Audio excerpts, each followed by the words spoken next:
Бүгін 30 мамыр 2026 жыл. Қызанақтарымыз жаймен, Аллаға шүкір, жаймен өсіп жатыр. Уже мынау пісуге ыңғайланып жатыр. Үстіңгі түйіндері өскен сайын пәлек құлай береді уже жерге қарай.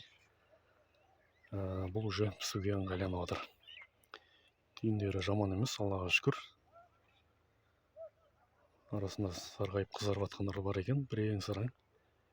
Құдай қаласа бір күн ысып тұрса, бір аптада, бір 10 күнде алғашқы терімі кеп қалатын шығар.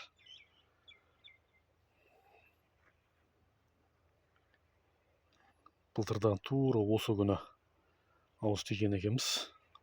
Яғни 2025-нің 30 мамырында ауыз тиген екенбіз. Қазір қызарған бір түйіндерін көрсетейін.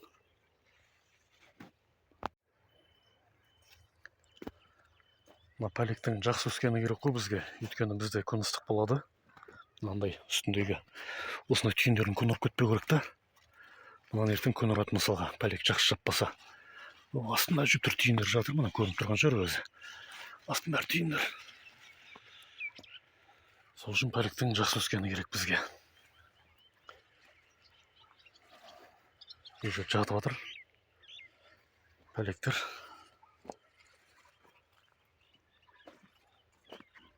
Жаңағыда көргім қызарған бір түйін. Мынау тұр екен ғой. Мінеки. Уже рең беріп қызарып жатыр біреу. Осындай бар, арасында қазір ауыз тиеміз. Бісміллә. Мінеки, биылғы жылдың алғашқы қызанағы. Бісміллә, ауыз тиейік. Қандай екен?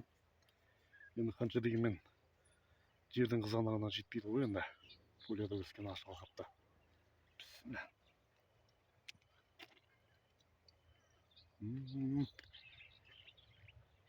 Әдемі. Қыстай еңбегіміздің жемісі.